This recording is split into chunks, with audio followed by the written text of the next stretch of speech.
for state agencies and higher education institutions. Before we get started, I'd like to cover some basic webinar housekeeping items for you. First, attendees will be muted. Please do not unmute yourself if the program allows you to do that. Unfortunately, we cannot assist you with technical issues. Apologize if they can keep you from participating. Just to let you know, this webinar will be recorded and posted on the Benefits Administrator's website. If you need to ask questions, please use the Q&A feature to send questions throughout the webinar. And questions that are not answered during the presentation will be addressed after the webinar. And if you have employee-related questions, please send it through the HA support. And as always, closed captions available. Just click on Show Captions at the bottom of the screen.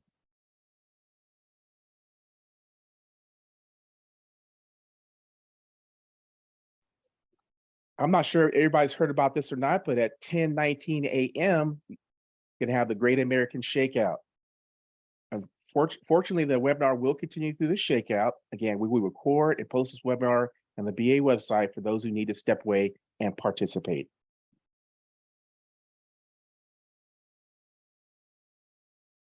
All right, so today it will be hosted by Debbie and Larry.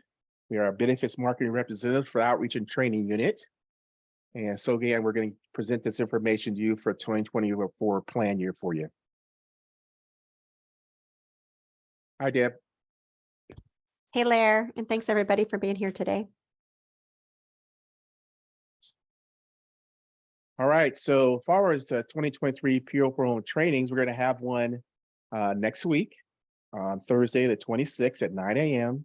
for the community and technical colleges at Port Angeles Peninsula College for those who are higher ed community colleges.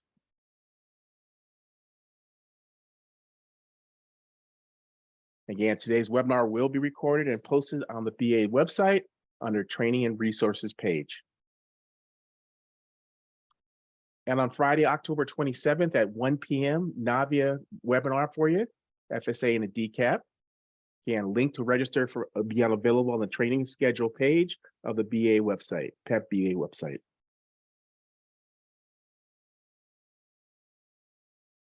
What's the agenda today? Today, we'll talk about general open enrollment information, medical plan changes and updates, premium and surcharges, dental, life, and AD&D, accidental death and dismemberment, long-term disability, the FSA and the DCAP 2024 rule changes, and some reminders for you for the next year.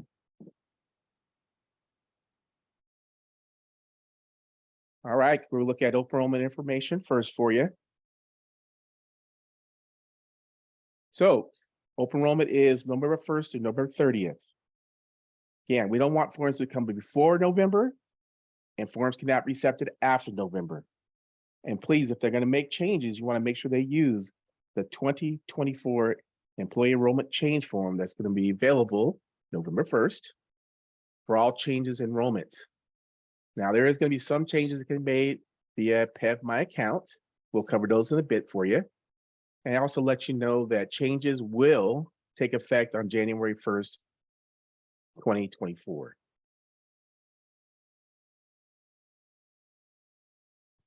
As far as our in-person benefits are, Monday, they're starting on Monday for us. So we're going to go up to UW next week and also October 30th. Now look at the times there and the locations. You see that they're 12 to 7, the first three. And October 30th, next Monday, 2 Mondays from now, it'll be 10 a.m. to 5 p.m.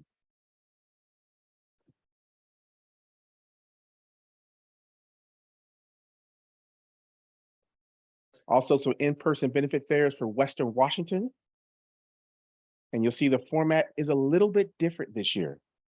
For this year, they're going to split them off, right? So again, for 11 to 3, we're going to have for the benefit fair for retirees. But from 4 to 7 p.m., we're going to have a benefit fair for employees. We're going to take a little break between, get set up again, and have benefit fair for employees at 4 p.m. So again, different format this year. 11 to 3 is retirees, and 4 to 7 is for employees.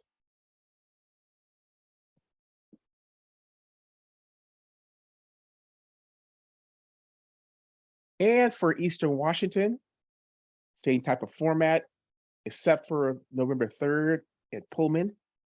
You'll see it's from 10 to 2 for retirees and 3 to 6 for employees. But all the rest of them are 11 to 3 for retirees and 4 to 7 for employees.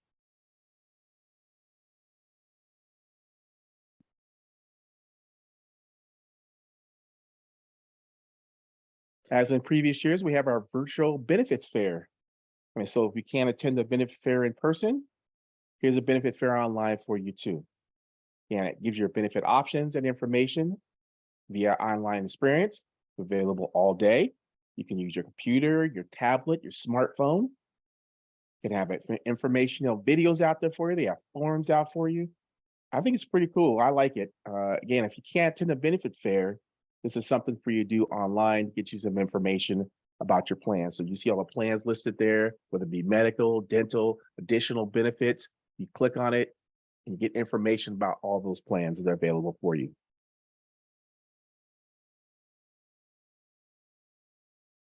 As far as employee open enrollment communication, this is the only notice that we send out for open enrollment. So we sent this out last week or so. Again, it's a newsletter. It's posted online, available for you there. Again, we emailed that last week or mailed it last week. Again, it's the only notice for open enrollment. We send employees about it. Also, some information there that's also included in that newsletter. The notice of credible prescription drug coverage and a summary of benefits coverage notice is also in the newsletter. Again, have employees read this. It's very important. There's a lot of changes, especially the rates for Kaiser. So again, want to make sure people are actually reading this stuff, getting information about the changes, the plans coming up for 2024.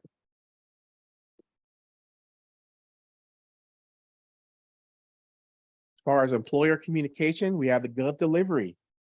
And we use that to send email messages so you can forward it on to your employees. We do that before open enrollment and throughout open enrollment. So again, if you want to get these messages, you have to make sure you sign up for Gov delivery. You say, what is that? How do I get there?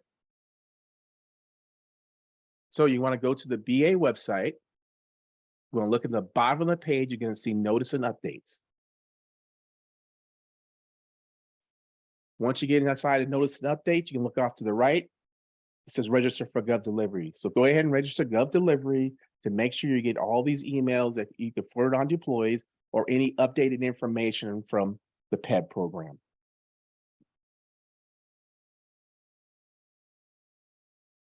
So we have a little timeline for you. In late September, open enrollment information was posted on the PEBB website. Under the employees open enrollment webpage, except for the forms, which we posted on November 1st.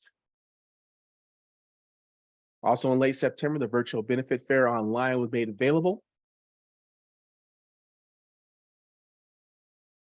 On the 6th of October, we mailed out letters about the premium increases. We sent out the benefits newsletter last month and emailed or mailed out and posted online. We're going to also send another postcard on the 18th for the premium increase.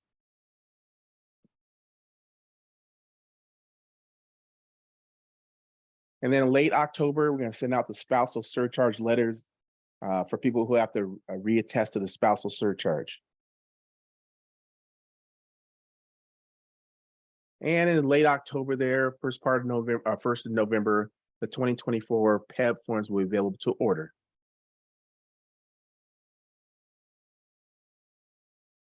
And that first message, Gov delivery message to forward employees, they've got a schedule for October 31st.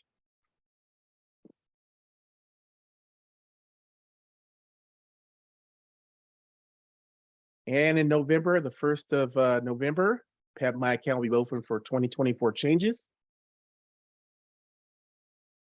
Also, that form will be available for you online, including the 2024 Employee Enrollment Guide. And in the first date, that premium increase postcard will be mailed and emailed out. And in late November, that 2024 employee enrollment guide was made available to order for the benefit of administrators. And in early December, that open enrollment confirmation letter for people who made changes online will start mailing weekly. And also in early December, a spousal surcharge grace period letter will be mailed. And in January, that last surcharge grace period, last surcharge payment letter will be mailed out, telling people they'll have to pay that $50 all year long or whatever happened in that situation. But again, basically you have the month of November and December to attest to the spousal surcharge. So again, let your employees know that. So again, make sure they don't forget it, throw it in the basket underneath something and go ahead and take care of that as soon as you can.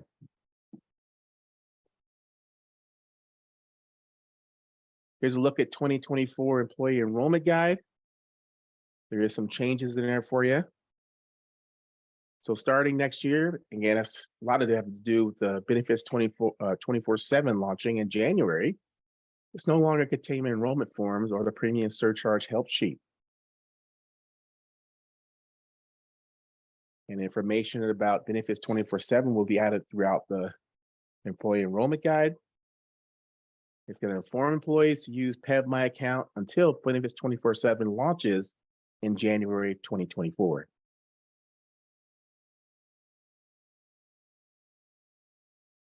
All right, so what can employees do during open enrollment? First thing they can do, they could change their medical and or dental plans. They can enroll or re-enroll in the FSA or the DCAP program. Also, they can enroll in PEBB medical coverage if they waived before, during the year, right? If they waive coverage, they need to provide proof of loss, but during open enrollment, they don't have to. So again, if they have the waived coverage, they can enroll in medical during open enrollment and it'll be effective January 1st. Also, if they want to waive the PEBB medical, they can do that if they're enrolled in TRICARE, Medicare, or other employee-based group medical. And if coverage under the health benefit exchange is not considered employer-based coverage, so they cannot waive due to that.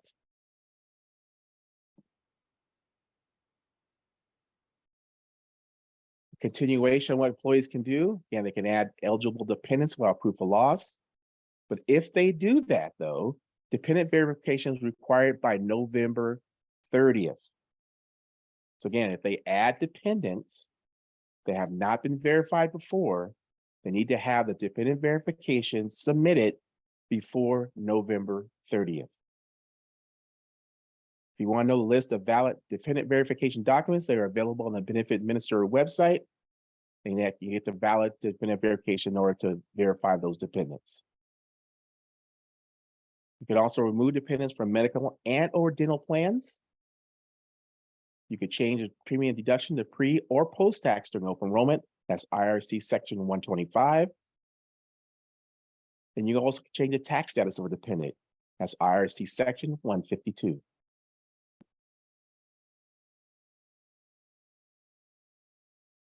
So here's how employees can make changes. So on the left is a change type, depending on what the change type is. And with all these change types, you can use the enrollment form for 2024 to make those changes.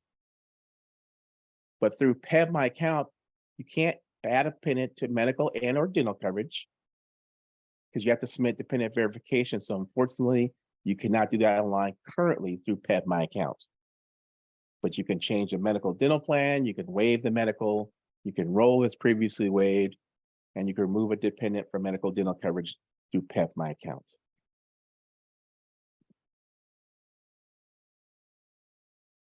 Also, the change type listed on the left-hand side, maybe attesting a premium surcharge for the spouse, maybe a change of tax status dependent, maybe going from premium to pre-tax to post-tax, or vice versa. You can always use a form for that. But again, you can't use change your tax status to dependent or change your premium deduction to pre or post-tax through PEBB My Account. But you can attest for the month of November and December to the premium surcharge for the spouse.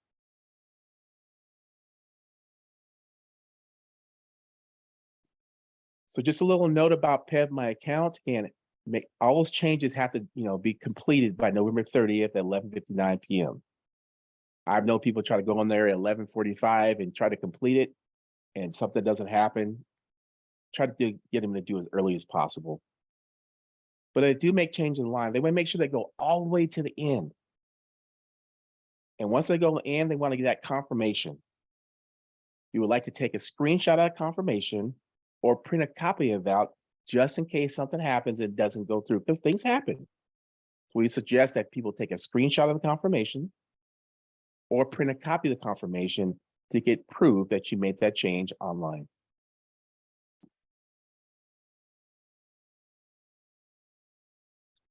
So PEBB My Account, you can view the information anytime. So it's not just during open enrollment. So if it's not open enrollment, you can view your medical and dental coverage, your basic life, and basic AD&D coverage. But for your supplemental life and AD&D, you want to go through the MetLife My Benefits portal to view that information. Also, your long-term disability. That's employer paid and employee paid. And also you can subscribe to email notifications from PEBB, like myself. I don't get the newsletter hard copy at home. They send me an email saying it's available for me to view, and I can download it or print a copy off if I choose to do that.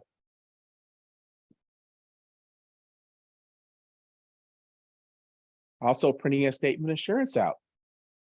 Again, if they print a statement of insurance out and they do it before the first of the year, it's only going to view current information. So the changes that made during November will not display until January 1st of 2024. And at that point, they can actually print out the statement of insurance and it'll show current information. But again, before that, it'll only show what's available now. But January 1st, the new information, if they make changes, will show in the statement of insurance. They can also test the tobacco premium surcharge. So if somebody has a change in tobacco status, tobacco use, that's any family member aged 13 and older, they can attest to it through PEBB My Account all year long.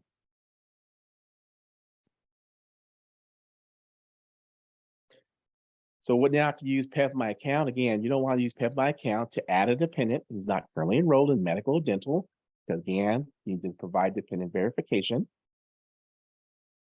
Also, making address changes. You want to make sure the address changes are submitted to the employer. Also, removing a spouse or state registered domestic partner due to divorce or dissolution of partnership. And the reason why we don't want people to use that, because again, a COBRA packet will not be sent if that dependent is removed online. So again, you want to use a paper form to make sure that spouse or state registered partner gets a COBRA packet. If they remove it, they want to remove that during the open enrollment. Want to make sure they use a form for that. Also, for making changes to life and AD&D insurance, you want to make sure they use that MetLife My Benefits portal. And here's a web link for that. Electing to the flexible spending arrangement and a DCAP. You want to make sure they use Navia's online portal or the PEBB open enrollment form to make changes or electing the flexible spending arrangements or DCAP enrollment there for you. For the HSA contributions, you want to go online to Health Equity to make those changes contribution, or you can use the PEBB HSA payroll deduction form to make changes to HSA contributions. So where do you find PEBB My Account? So you want to go to the PEBB website. You want to go under public employees. You see that circled there for you. And under public employees, you want to click on PEBB My Account. And again, another announcement there. Again, if you haven't heard about this, and let's keep our fingers crossed that Benefits 24/7 will be launched here in January. Again, it's going to replace PEBB My Account.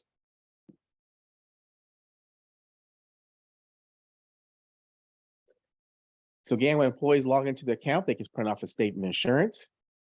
And you see on the right-hand side there, you click on statement of insurance, they can print that out. Again, it's only going to view current information.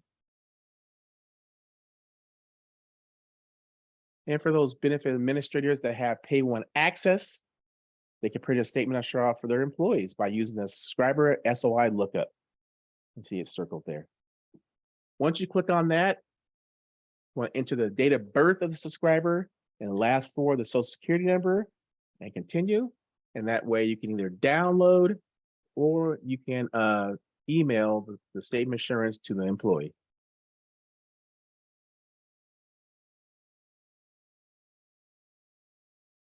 So if I make changes online, how do I get that information? So again, things made on through PEBB My Account are submitted daily to Pay One and shared with state agencies through the daily tran log, that D2025.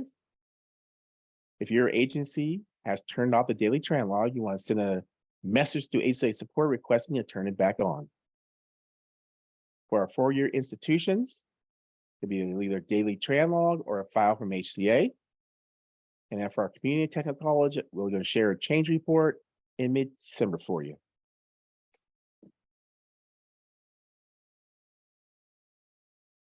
All right, let's take a look at the medical plan changes for 2024.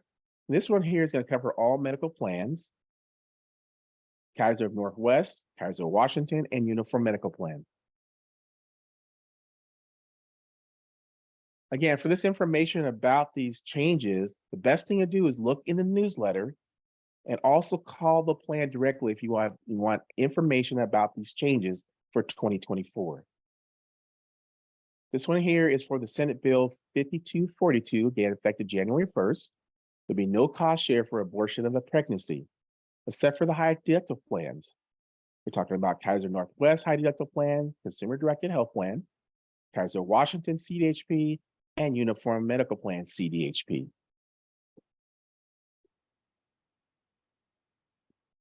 Also, in January 1st, there will be an increase in deductible for the high deductible plans, Consumer Directed Health Plans. Currently, right now, for a single subscriber is $1,500. Starting in 2024, it'll be $1,600. And all of the tiers, again, currently right now it's $3,000. That will be increasing to $3,200.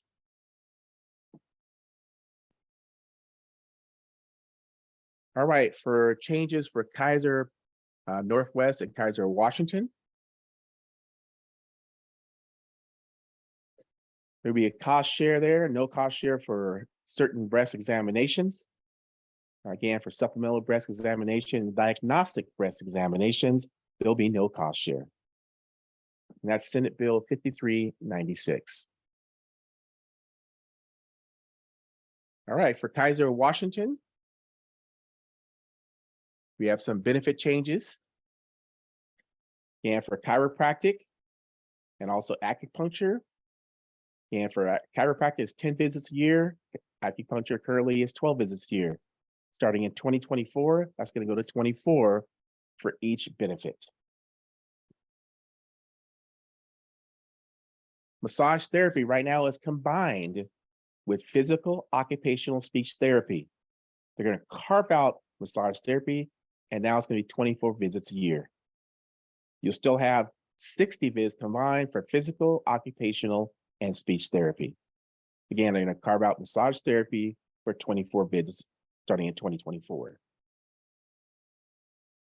And for treatment for disorders, again, currently right now after deductible, there's no member cost share. But starting in 24, unfortunately, they're going to be a member who's going to pay a cost share, their copay or co-insurance, starting in 2024.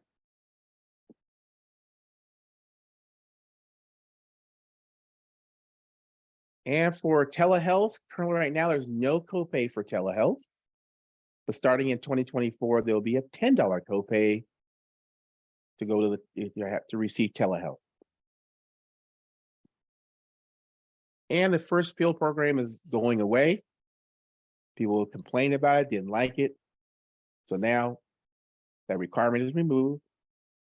Then they can be refilled at any network retail pharmacy. Again, that first field program for Kaiser is going away for 2024.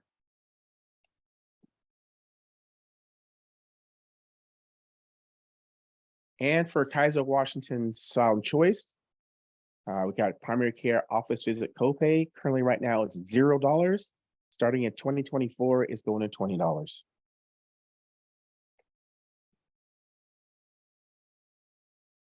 All right, for the Uniform Medical Plan.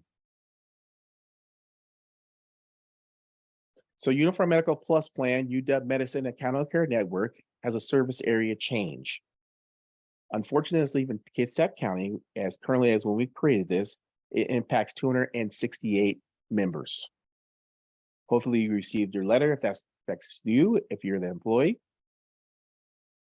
And they're also entering Benton and Franklin counties. So again, leaving Kitsap County, affecting 268 members. The 2024 service area will be Benton, Franklin, King Pierce, Skagit, Snohomish, Spokane, and Thurston counties.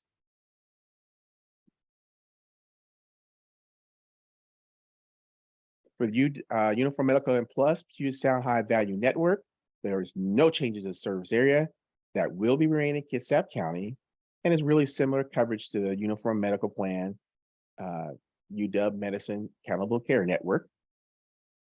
It offers a large network of providers compared to the UW Medicine ACM plan. And a 2024 service area will be Chelan, Douglas, King, Kitsap, Pierce, Snohomish, and Yakima counties.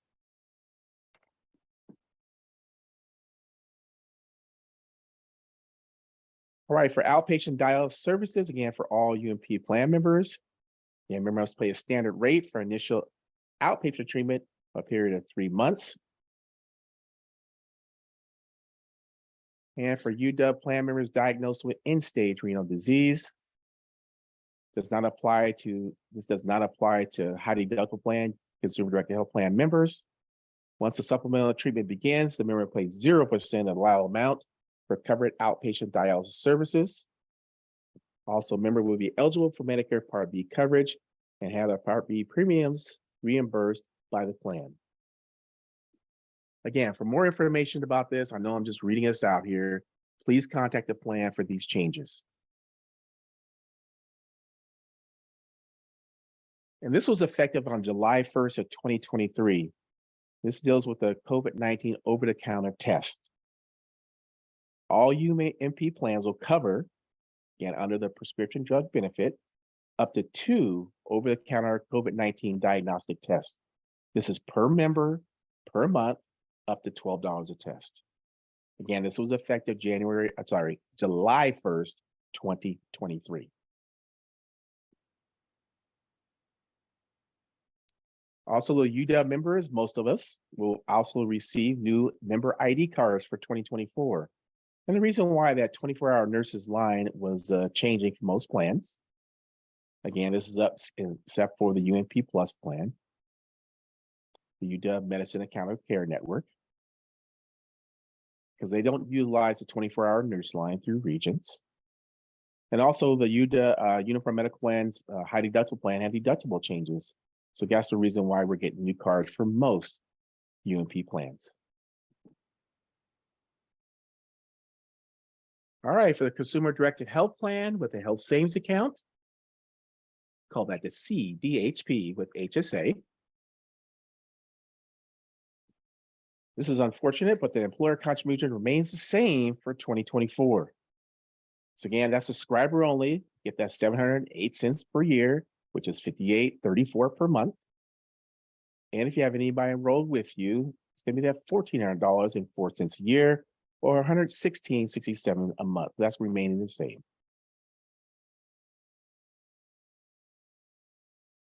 The IRS contributions are changing for 2024. Currently, right now, it's for subscriber only is $3,850. That is increasing to $4,150 for 2024. If you have somebody enrolled with you, currently right now is $7,750. That is increasing to $8,300.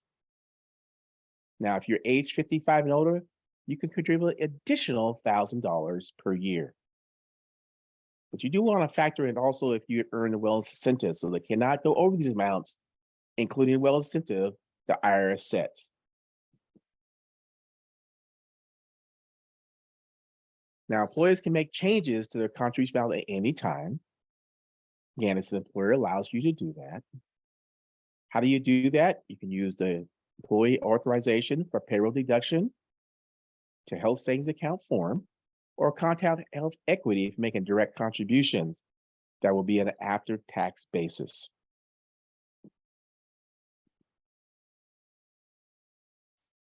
And we talk a little bit about Smart Health for you. So what is not changing through Smart Health? Again, an incentive eligibility, value, requirements, deadlines, the activities and challenges, the name and branding is not changing. But what is changing is we're going from Limeade to WebMD in a web-based platform and mobile app, and it's going to have some new features for you. So again, what is changing is basically going from Limeade to WebMD.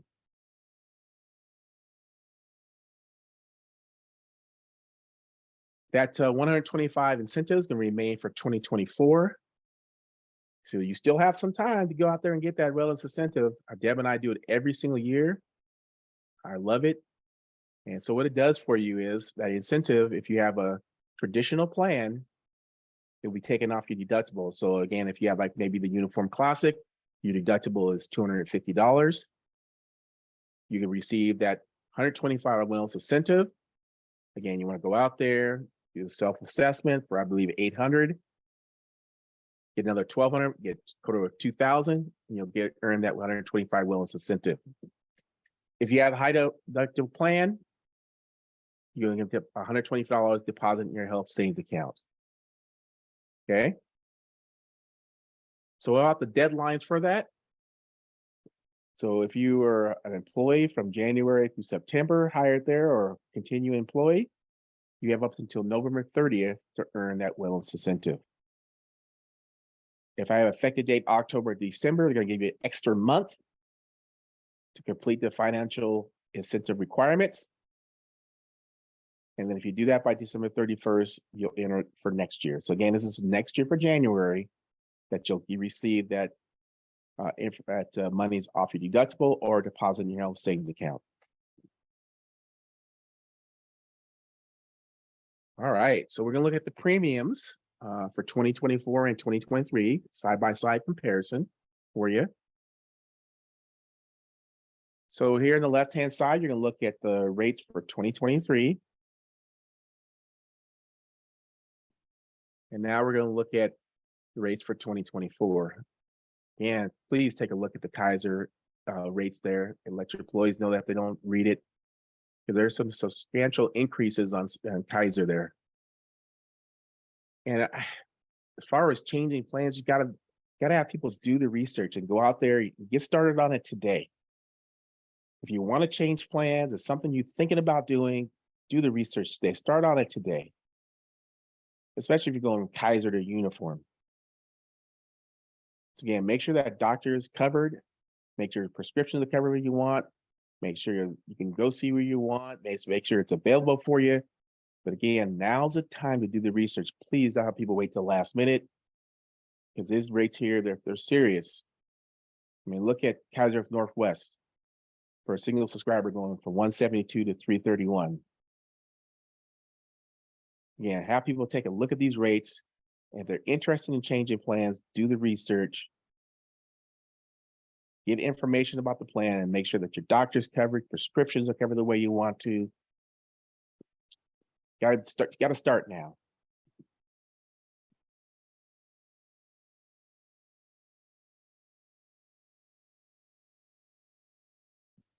All right, as far as premium surcharges, again, it's tobacco use and spouse or state registered domestic partner coverage. As far as tobacco use, there's no changes to that. But for the spouse or state registered domestic partner coverage, that help sheet is going away for 2024. And one good thing that though, the questions will be included on the form. Also built in the benefits 24/7. So an enrollment change form, that change sheet form, enrollment guide, those questions will be in there. All right, for question number 6, though, okay, so that rate's going to change a little bit. Currently, right now, is the employees' coverage through the spouse's coverage to their employer is 137. That is going to go to 117.81 for 2024. So if it's less than that, they'll have to pay the surcharge if they answer in number 6. So again, it's going from 137.76 to 117.81.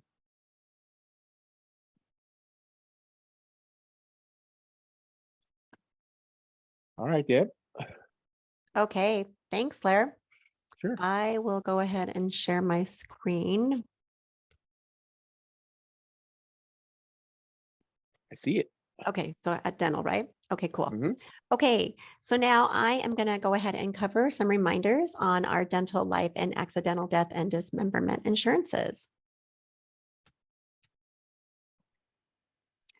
Okay, so first, there are no changes to our dental plans. So the same plans will be available in 2024. And there are also no benefit changes to our dental plans for next year.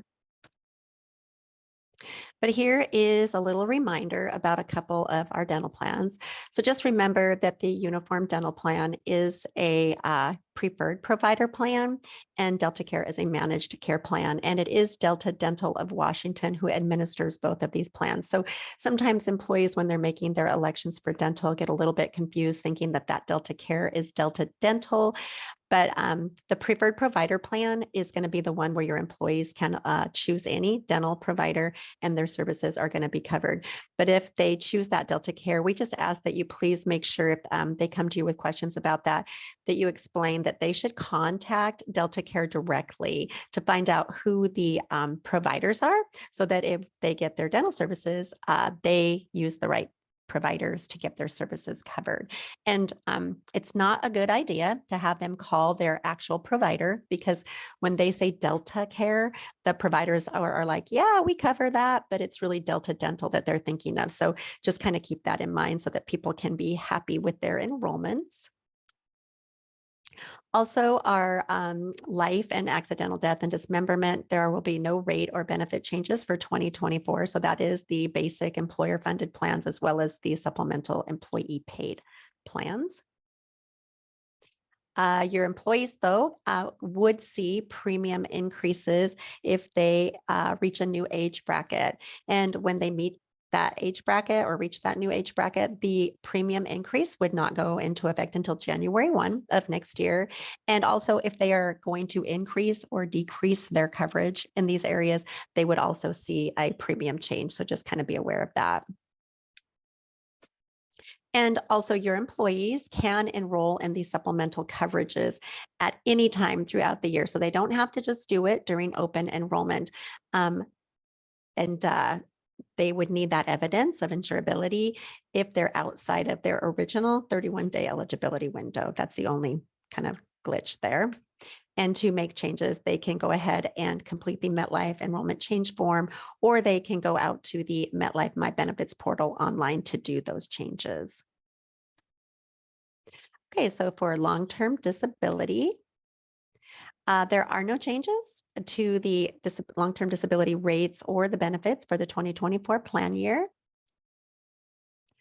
And just here's a quick reminder that your newly eligible employees are automatically going to be enrolled in the employee paid LTD at the 60% coverage level.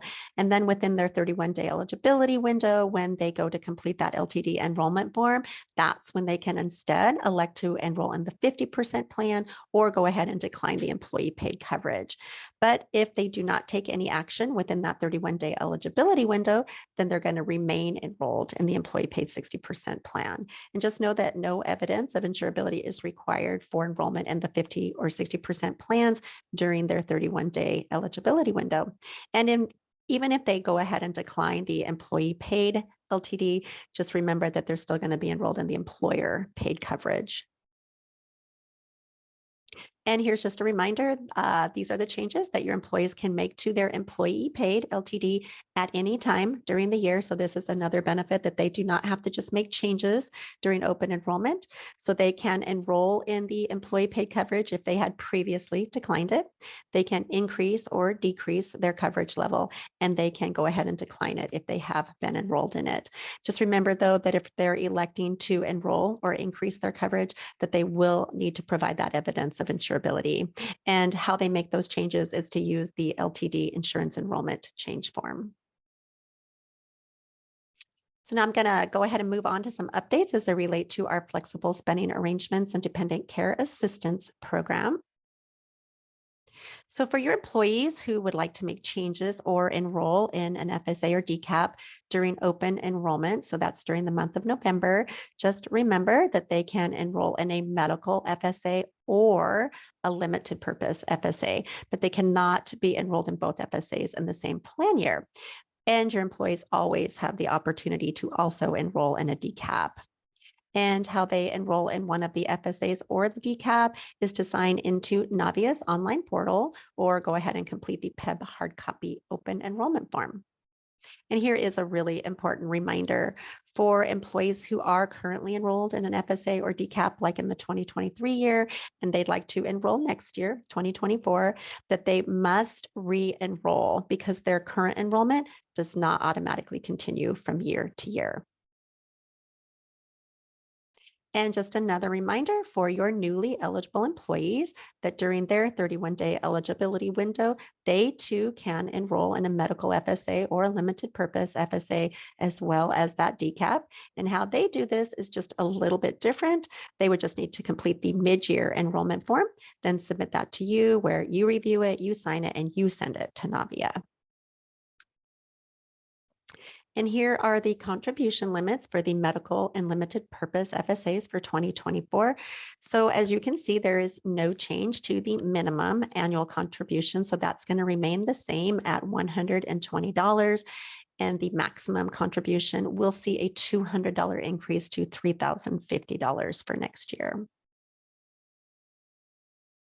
So on this slide, we're going to show how an employee who has remaining FSA funds at the end of the year can qualify for carryover into the 2024 plan year. So basically, there are only two ways their remaining funds can qualify for this carryover.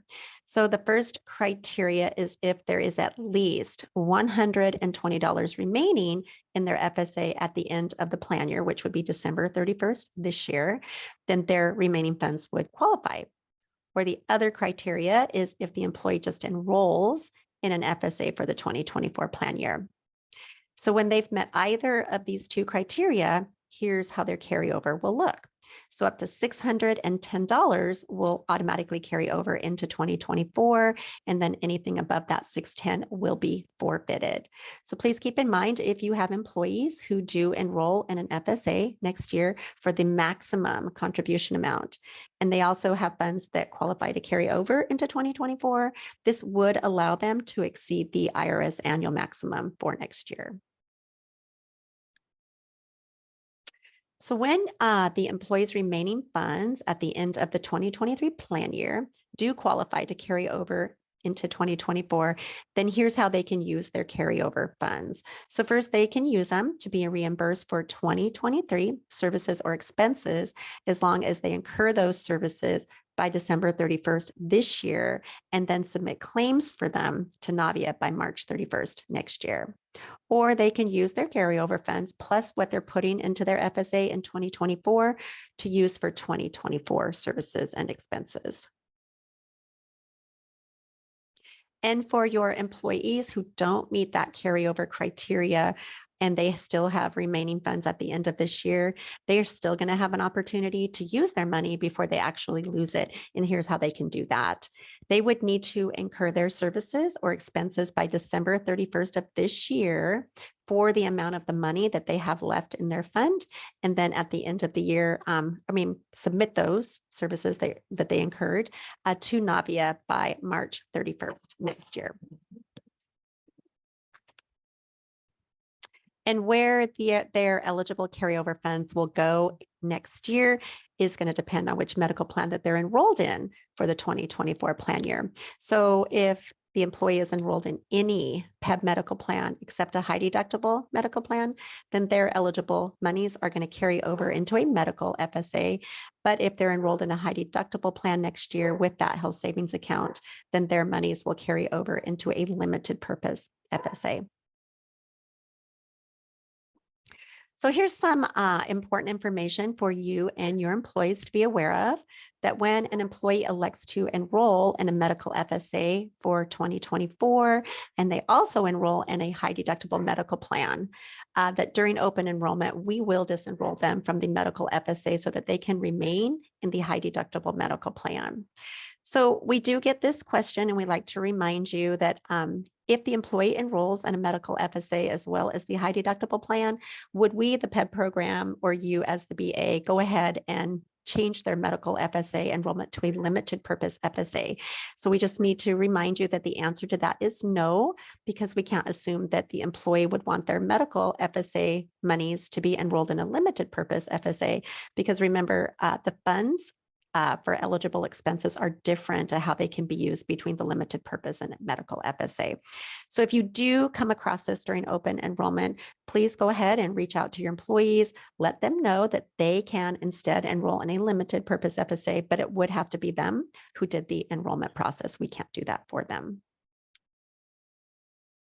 So now we're going to talk about the collective bargaining agreement, the $250 contribution to a medical FSA. So the first thing to keep in mind is that this is for represented employees only who occupy a position with an annual base salary of $60,000 or less on November 1st this year. So yes, you are seeing that correctly, because this is a change to the base salary from previous years. And if they meet the salary criteria, then they must also be eligible for PEBB benefits on January 1 and also not be enrolled in a high deductible medical plan. So if they meet all of these criteria, they will receive a $250 distribution in January of 2024 into a medical FSA. And the $250 will be paid by the employer, even if the employee does not elect to enroll in a medical FSA in 2024. So if that ends up being the case, then a medical FSA is going to automatically be set up for the eligible employee. So for employees who are not already enrolled, they're going to receive a debit card with a $250 distribution loaded onto it. And then for people who are currently enrolled, their $250 will be loaded onto their current debit card. And the $250 does not count towards the IRS maximum of $3,050. So if an employee enrolls in a medical FSA next year for the full amount that they're allowed to, then they could actually have a total of $3,300 in their medical FSA next year. And if the employee is not enrolled in any PEBB medical as a subscriber or a dependent, then they just won't be receiving the $250. And for our new enrollees in 2024, their debit card will be taking on a new look, which will be a little bit different than the one that our current plan enrollees have, because the new debit cards are going to include icons for HCA as well as the PEBB program. And on this slide, we've just provided a snapshot of the letter that was mailed to employees in late September who were identified to be eligible for the $250 contribution. And for more general information about this, as benefits administrators, you can go out to the PEBB website, and on our FSA DCAP page, there is an FAQ that will answer most of your questions. And for your employees, there is an article about this in their October for Your Benefit newsletter. Okay, so here's an update to the DCAP program. So as you can see, there is no change to the maximum contribution amounts from 2023 to 2024. So what this means to your employees is that all 2023 DCAP services must be incurred by December 31st this year, and all 2023 claims must be submitted to Navia by March 31st, 2024. And then any unused DCAP funds will be forfeited after March 31st. So this is something to really encourage your employees to be sure that they are making those claims and incurring them by the end of this year if they don't want to lose any of their money. Okay, so next I'm going to cover some rule changes that will go into effect on January 1 that will impact some of the PEB benefit administration. Okay, so this is an update to a current special open enrollment event, which is event number 10 on the SOE matrix. And it has to do with when an employee has a change in their residence, which makes their current medical plan no longer available in their new location. And the new rule says that they must elect a new medical plan within the SOE timeline. Otherwise, the PEB program is going to automatically enroll them in a PEB medical plan that is available in their new location. So really the only difference with this update is that in the past, the employee was like supposed to make a plan change under these circumstances. But beginning in January, if they don't elect a new plan, then we will do this for them. And here's a new SOE event to be aware of beginning in January, that when the PEB program determines that there's been a substantial decrease in medical providers that are available within a PEB health plan, then the employee will be allowed to make changes to their medical plan. But just know that when this happens, the PEB program will notify the employees who are impacted, and then we will provide some instructions on how to make a new medical plan election. And if you would like more information about this new event, you can refer to the 2024 SOE event matrix, and it is item number 21, and it is out there already on the PEBBA website. And the last rule change, or in this case, it's really a legislative change, relates to our PEB retiree insurance eligibility for our PERS, TERS, and SERS Plan 2 members. So currently, these Plan 2 members must meet their years of service requirement to retire from their state retirement plan, as well as the age requirement. And then once they meet both of those criteria, they must also begin to immediately receive their monthly pension benefit. But beginning January 1 next year, these members will still have to meet the years of service and age requirements, but they will not be required to immediately begin receiving their monthly pension benefit. So for our BAs in today's audience, if you're familiar with how eligibility works for the PEB retiree program for our Plan 3 members, basically that's how it's also going to work for these members come January 1. And if you start to get any questions about this eligibility updates from your employees, we just like to recommend a couple of things that you can do. So first, you can refer them to the PEB retiree website to register for one of our retiree webinars. And we have gone ahead and provided a link to that webpage here at the bottom of this slide. Or you can go ahead and refer them to our PEB customer service team directly at the 1-800 number that's listed here. Okay, so in this next section, we're going to cover some reminders about the reattestation process for the special coverage premium surcharge.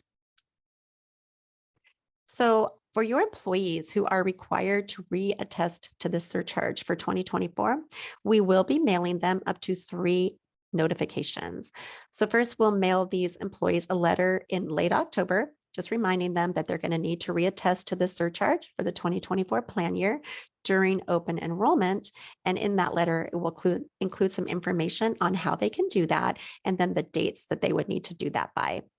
And if they don't reattest during the month of November, then we will be sending them another grace letter at the beginning of December, just encouraging them to do that reattestation by the end of the year, which would be December 31st. And then if they still haven't reattested by December 31st, then in January, we will send them another letter, just letting them know that they will be subject to the $50 per month surcharge beginning in January 2024. And here's how your employees can do that attestation. So during the open enrollment window, which is November 1 through December 31st, but we do like to say, please encourage your employees to do it sooner than later in the year, right? Kind of keep it in that November window if they can, that they can do this online by using their PEBMI account, or they can complete the paper form and go ahead and submit that to you. But here's that reminder that if your employees don't reattest between November 1 and December 31st, they will be defaulted to incur that $50 premium surcharge each month. And that is in addition to what they're paying monthly for their PEB medical premium. So just keep in mind that the PEBMI account does not apply to employees from UW or Wazoo. So we do like to remind you, because inevitably you may run into an employee who in January gets this $50 deduction out of their paycheck because they didn't do that reattestation, and they come to you and say, oh boy, what is this? How do I get it removed? The answer to that is they can't. It's that's why we send them so many letters to remind them, is because we don't really want people to pay this if they're not supposed to. And it's a monthly charge that's all year long. And the only way that they can get around that is if their spouse or state registered domestic partner has a change in their own employer-based group medical coverage that would then allow your employee to go ahead and make this change sometime mid-year. And for those of you who key into the Pay One system, just know that the Pay One system will automatically default any employee who's going to be required to reattest to the surcharge, and it will be in default status prior to open enrollment. So when you are in the Pay One system, that attestation is going to show a D for default, and it's going to stay that way if your employee does not do the reattestation. But if you get an employee who does it and they say, no, it doesn't apply to me, we just ask that you please be sure to enter the number that corresponds to the box that they checked on the reattestation. Because if you end up putting any number in here except the number 6, it's going to result in the employee not being required to reattest in the future, which is kind of helpful to them as well as you, saves you guys some time. And for those of you who would like to know which of your employees are going to need to reattest and you'd like to be a little bit proactive about reaching out to them to be sure that they do that, here's how you can access the attestation report that will give you that information. So you would just need to log into your own PEBB My account, and then at the top, click on that subscriber SOI lookup option, and then click on the attestations report, and that will download for you. But if you are someone who doesn't have access to Pay One, you can get this report by just sending us a ticket through the HCA support portal, and we'll go ahead and provide one for you if you ask for that. So this brings us to the last section of our presentation, which is just annual open enrollment reminders. So just remember that dependent verification documents are due at the same time that enrollment forms are due. So that just means that no later than November 30th for open enrollment changes, no later than 31 days after date of eligibility, and then no later than 60 days after a special open enrollment event happens. And if your employees don't submit dependent verification documents with their enrollment forms, or they haven't submitted valid dependent verification documents, we ask that you please reach out to them and let them know what you do need so that we can do, good faith in trying to get their dependents enrolled timely. And if you have employees who are currently enrolled in one of the high deductible medical plans with that health savings account, and they are contributing contributions to it as well, and they are deciding to change their medical plan to any other medical plan for 2024, then they're going to have to stop their payroll deduction. Or if they are making their contributions directly to Health Equity, they would need to go ahead and contact Health Equity to get those stopped. Also remember that an employee is not eligible to enroll in a high deductible medical plan if their spouse or state registered domestic partner is enrolled in a medical FSA. And that does apply even if the spouse or state registered domestic partner is not enrolled in the employee's PEBB medical coverage.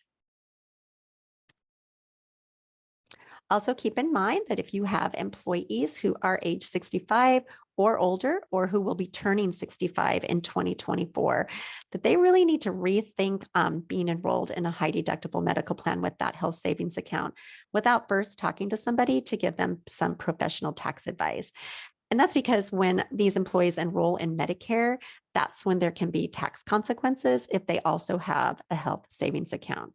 And this does get a little bit tricky because Medicare can be enrolled in as retroactively as far back as 6 months. So if you have an employee who's in that high deductible medical plan, and then, they kind of go back and retroactively do it, they are going to cross that line and they're going to get into that tricky area. So we just say, if you're already 65 or you will be next year, might want to rethink it and just change your medical election for January 2024 forward. Also, when you get enrollment forms to add a newborn or, say, an adopted child during the month of December, we just ask that you please key these as soon as possible before you enter open enrollment changes. And this is because if the employee did a plan change during the open enrollment window, which would have been in November, and then they add a baby in December, that baby needs to be enrolled under the employee's current plan so that when January rolls around, the baby will also carry over onto the new plan that the employee elected during the open enrollment window. So processing these in December 1st before you do those OE changes just helps like all the confusion and delays at the carrier level. And when you are keying the child's effective date, just remember that it is the child's date of birth, date of adoption, or the date that the employee is assuming financial responsibility for the child. And if you do not have the correct date of birth or adoption, we just ask that you please do not key an incorrect date, but instead go ahead and contact us through the HCA support portal once you have the correct information, and we can key that birth date for you.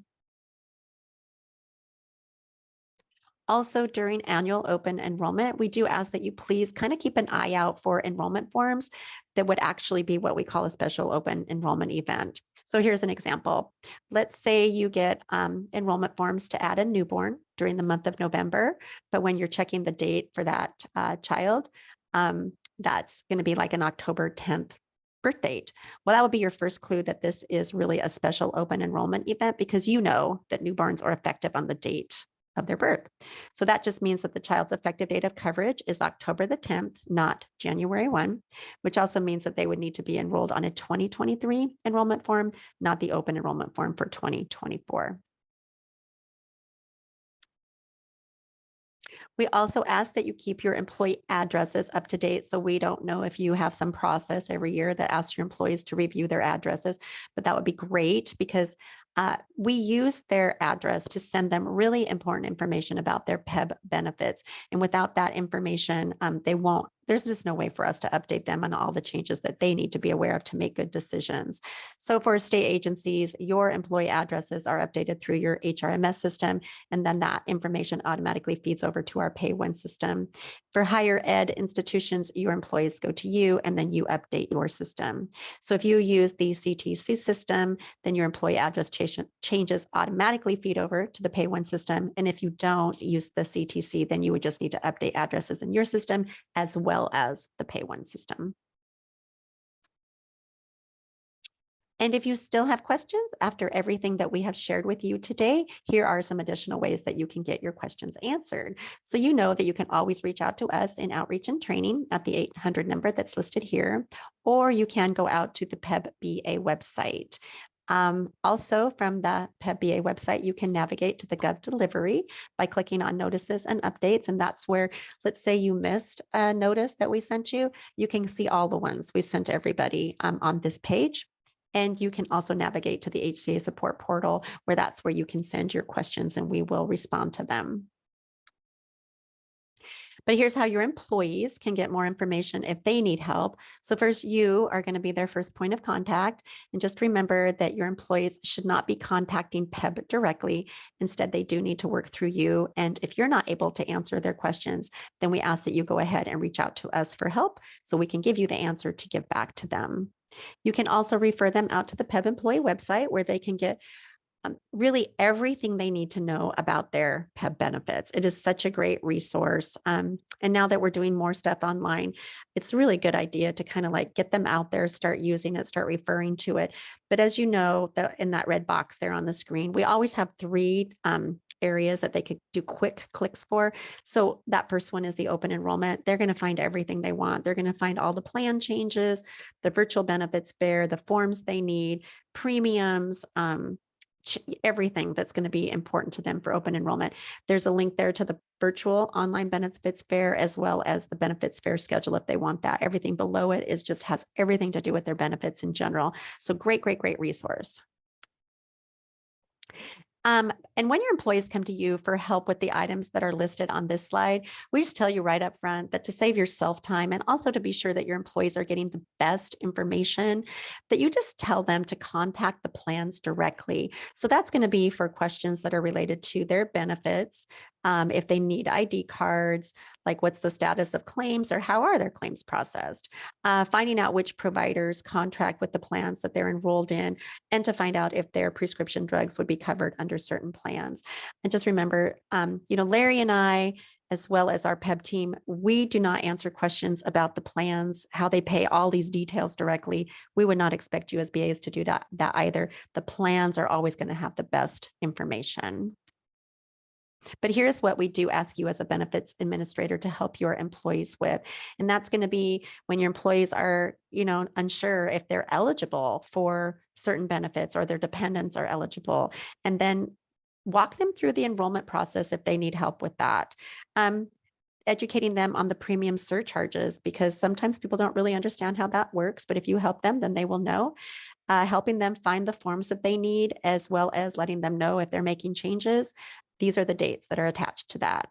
And help with adding or removing dependents, which would mean also helping them make sure that they know what dependent verification they need if they're adding somebody. Questions they might have about the supplemental life and LTD and how to get enrolled, as well as anything that's related to their payroll deductions for their PEB benefits. We ask you guys to kind of help your employees with this stuff. And then on this slide is where we just provided some good contact information and web links that can be used by both you and your employees. And just know that all of this information is also available on the Contact the Plan section on the PEB website. And again, some more contact information and website links for you and your employees. Okay, so we do like to ask that please keep in mind that during open enrollment and the few months afterward is a really, really busy time for us. And we do receive large volumes of HCA support tickets as well as phone calls. So we just like to remind you right up front that it is going to take us longer to respond to your tickets, and your wait times on the phone will be extra long. So we just ask your patience, as we will be working hard behind the scenes to respond to everyone as quickly as we can. Also, please keep in mind that if you are someone who has not heard from us because you submitted a ticket and then you go find your open ticket and you type in a little message to us that says, hi, did you guys see this? I just kind of like to get a status update on where you're at on it. Because our ticketing system puts the most recent date that you've been in the ticket as the date of the original ticket, and will respond to tickets in the order that they're received, that's automatically going to put your ticket at the bottom of the line, which means we're not going to respond to it. It's going to take us even longer. So please just trust that if we have not responded, we will get to it as quickly as we can. We are not we're not overlooking it. And we do also ask kindly that you please do not share with your employees any of the information that we provided on this slide. So that includes the PEB outreach and training number or our PEB customer service number, because that really is specifically for our retirees, as well as our COBRA and continuation coverage members. Also, please do not refer your employees to the HCA support portal for their benefits questions, because that really is designed for our BAs. And we ask that you please do not share our individual emails or phone numbers. And we do thank you in advance for this. Okay, so that is our presentation. So I guess I'll check in with Larry to see if there are any questions hanging out there that we can answer for the audience.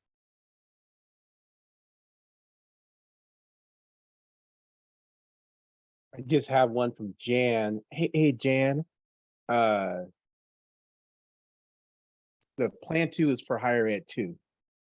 I think that's what you're asking. So yes, for higher ed, if you're plan 2, the requirement to retire is that for higher ed employees too.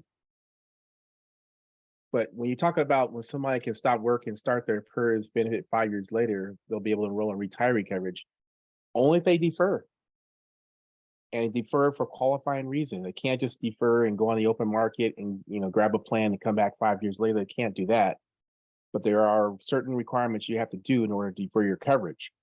That's one. It's like enrolling in other employer-based coverage, enrolling in PEB coverage, be a dependent on somebody's other active coverage, being part of the benefit health exchange, There's a list of things that there. I would definitely.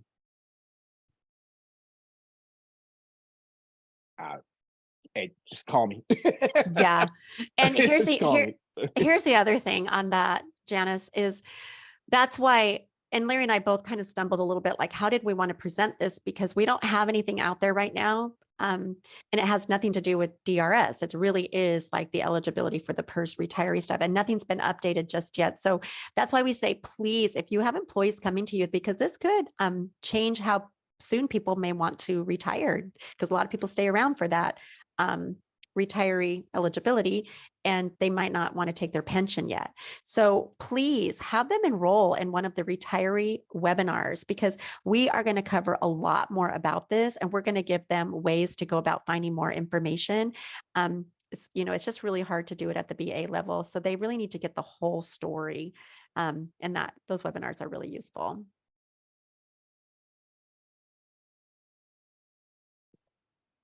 Yeah, but Larry, you don't care if they share, right? what do you mean? You see one from Korea that's asked about sharing section of the slides with their employees. Oh, no, I don't think that that would be bad at all. Oh, that would be wonderful, actually. No, I think that that would be great. That would be very, very smart. Is there any way to receive a report with employees' mailing addresses from Pay One? Lair. You can send a ticket through HCA support and see if they can do that for you. That's probably the best way to do that. There are some stuff they can pull from there. They don't really like doing that, but you can always send a request through HCA support and see if they can do that for you, Mark. Well, I have a question on that, just for clarification. It might be helpful. Is like, doesn't that information come over to Pay One? Either from, we don't keep that updated, right? Doesn't the employer do that? No, well, he's asking in Pay One what mailing addresses are there. Okay. Fair enough.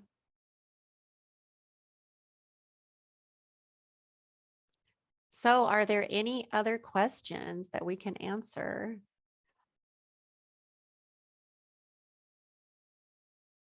Gretchen says she's curious about the address thing too. CTC is supposed to update Pay One, but it doesn't always. And in benefits 24/7, we lose the ability to manually update. I don't know anything about the issue that in Pay One that the addresses aren't always updating. Benefits 24/7, the addresses, if you're using CTC, will come over from your CTC application over to benefits 24/7. So you don't, as long as you're updating your CTC system, it will automatically come over to benefits 24/7. So that should actually be really helpful. On the employee defaulting, do you change the plan or do we reference address change? Are you talking about the SOE? Remember the new rule that came out that when they change plan, they're required to now change a plan. If they don't, do we change a plan for them? I think is what she's asking. Oh, yeah. I think that's a good question. I'm not exactly sure how that's going to work unless you know, Larry, because I know that when that happens, or if they change their address, here's the thing, they would have to tell us, right? And if we do that, then the employer, if they're doing it on a form, just like it is now if they're making an address change. But if, let's say they don't let you know, and somehow the carrier lets us know or the PEBB program finds out, then we would be changing that and then letting the employee know.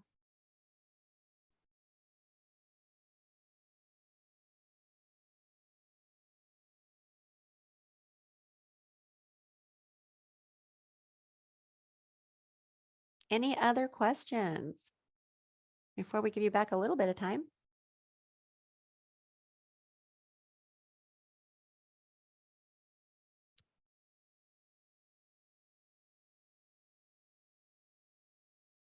Gretchen's saying we would let them know as well, right? If we change their plan. Yes, we're not. I mean, I know that they are developing like the process for that, and it's my understanding, of course, they would be letting the employer know.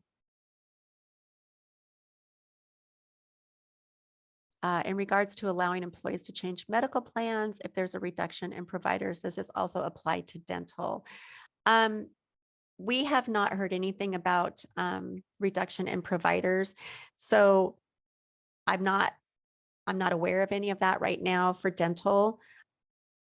And I'm not confident if that has like really happened in the past or it's been an issue. So yeah, I'm not sure. Yeah, I'm thinking we have not been notified that there will be any process for reduction in dental providers.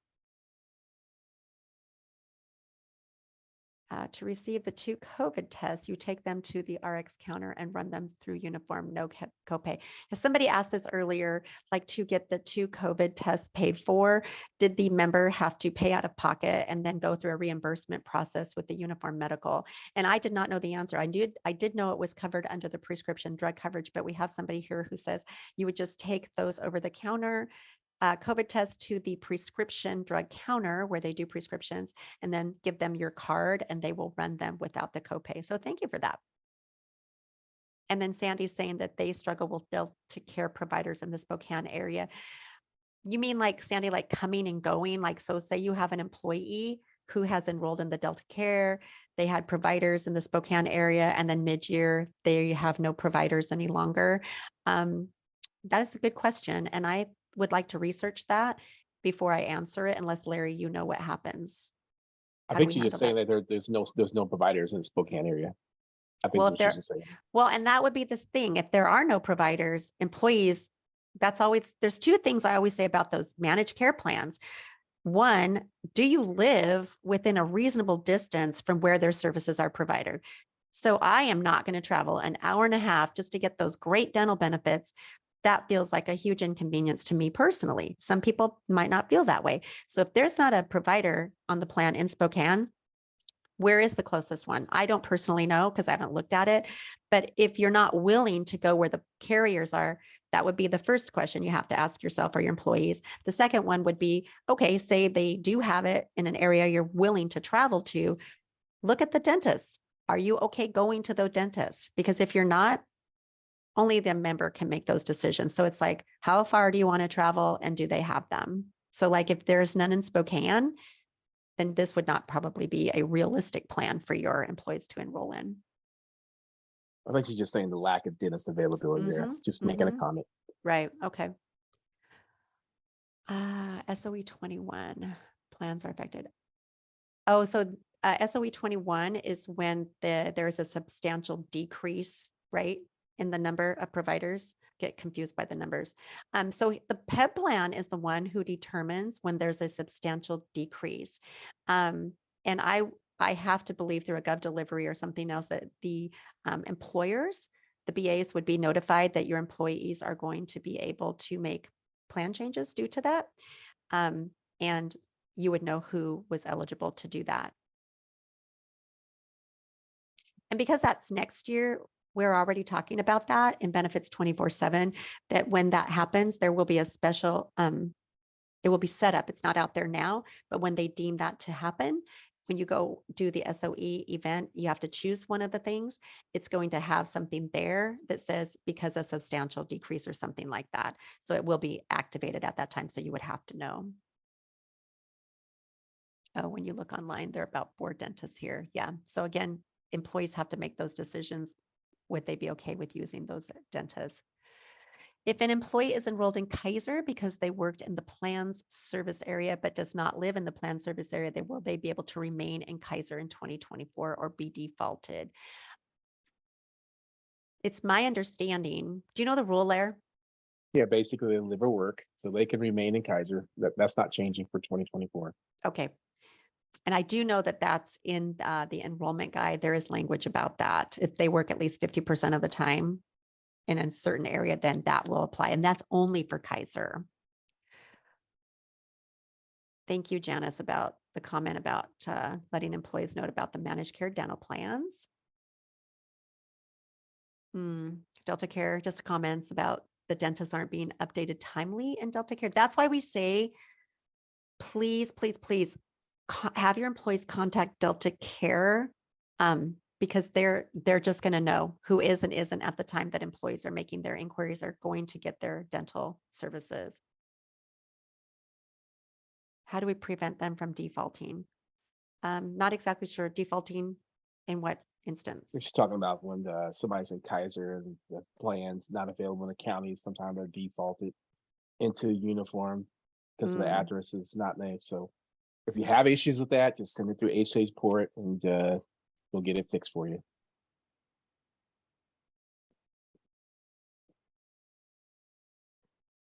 Okay, a lot of factors considered when making decisions about medical plan, dental plan elections, but is there a platform or system for public employees to advocate for specific changes for future changes?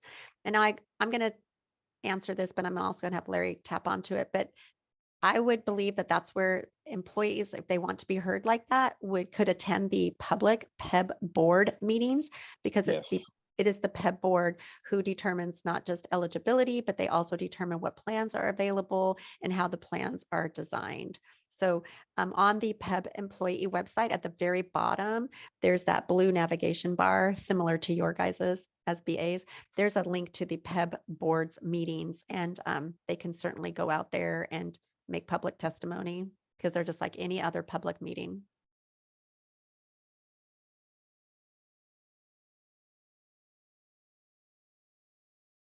Any other questions?